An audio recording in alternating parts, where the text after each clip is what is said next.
نحمده ونصلي على رسوله الكريم أما بعد فأعوذ بالله من الشيطان الرجيم بسم الله الرحمن الرحيم وعن أبي هريرة رضي الله تعالى عنه قال قال رسول الله صلى الله عليه وسلم من سبح الله في دبر كل صلاة ثلاثا وثلاثين وحمد الله ثلاثا وثلاثين وكبر الله ثلاثا وثلاثين فتلك 99 وقال تمام المئة لا إله إلا الله وحده لا شريك له له الملك وله الحمد وهو على كل شيء قدير غفرت خطاياه وإن كانت مثل زبد البحر صدق الله العلی العظیم۔ حضرت ابو ہریرہ رضی اللہ تعالیٰ عنہ سے روایت مروی ہے کہ آپ صلی اللہ علیہ وسلم نے ارشاد فرمایا، جو ہر نماز کے بعد 33 مرتبہ سبحان اللہ پڑھے، 33 مرتبہ الحمدللہ پڑھے اور 33 مرتبہ اللہ اکبر پڑھے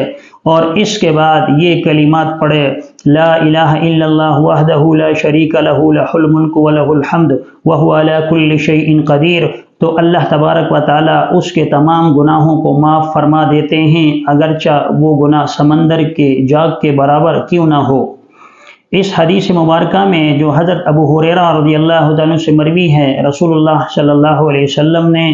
یہ سعادت اور یہ خوشخبری اپنی امت کو سنائی ہے کہ کوئی شخص جب نماز سے فارغ ہو جائے تو نماز سے فارغ ہونے کے بعد اس دعا کو پڑھ لیا جائے تو اللہ تبارک و تعالیٰ اس کی برکت سے اس کی ساری خطاؤں کو معاف فرما دیتے ہیں، اگرچہ وہ سمندر کے جاگ کے برابر کیوں نہ ہو۔ وہ تسبیحات یہ ہیں کہ 33 مرتبہ سبحان اللہ سبحان اللہ سبحان اللہ 33 مرتبہ پڑھا جائے، پھر اسی طرح الحمدللہ الحمدللہ الحمدللہ 33 دفعہ پڑھا جائے، اور پھر اللہ اکبر اللہ اکبر اللہ اکبر یہ 33 دفعہ پڑھا جائے، اور پھر آپ صلی اللہ علیہ وسلم نے فرمایا کہ اس گنتی کو چونکہ یہ 99 ہو جاتے ہیں، اس کو پورا کرنے کے لیے ایک یہ دعا پڑھے، یہ ذکر کرے، لا الہ الا اللہ وحدہ لا شریک لہ لہ الملک ولہ الحمد وہو علی کل شیء قدیر۔ جب یہ بھی ساتھ میں پڑھ لیا جائے گا تو یہ تعداد 100 کی پوری ہو جائے گی۔ اس کے پڑھنے سے اللہ تبارک و تعالیٰ اس کے سارے گناہوں کو معاف فرما دیتے ہیں، اگرچہ وہ سمندر کے جاگ کے برابر کیوں نہ ہو۔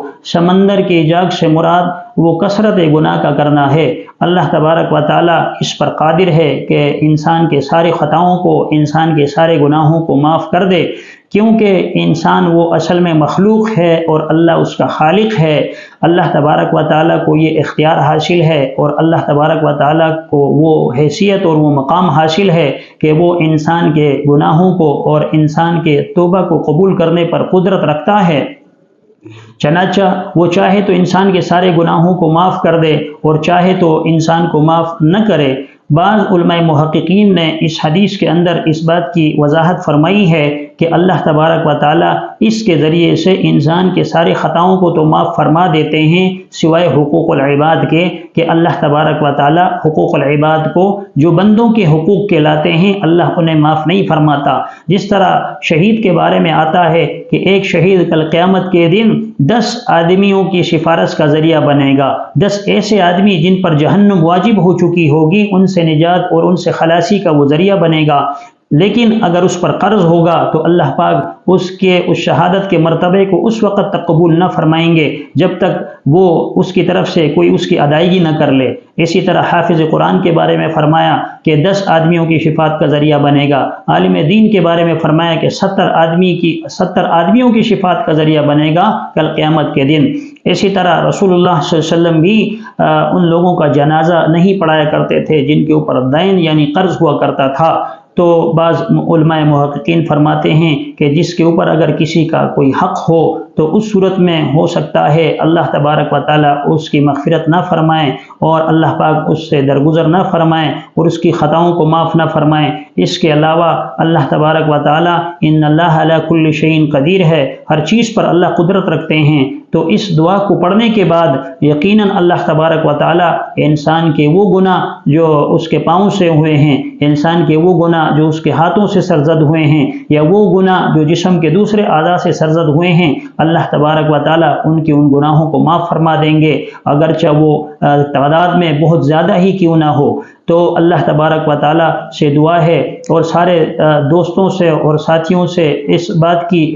گزارش کی جاتی ہے کہ اس کا معمول بنا لیں، ہر نماز کے بعد 33 دفعہ سبحان اللہ، 33 مرتبہ الحمدللہ اور 33 مرتبہ اللہ اکبر کہے، اور اس کے بعد یہ جو دعا بتائی گئی لا الہ الا اللہ وحدہ لا شریک لہ لہ الملک ولہ الحمد وہو علی کل شیء قدیر، اس کا ورد کیا جائے تاکہ اللہ تبارک و تعالی ہم سب مسلمانوں کی خطاؤں کو معاف فرمائے، اللہ تعالی ہمیں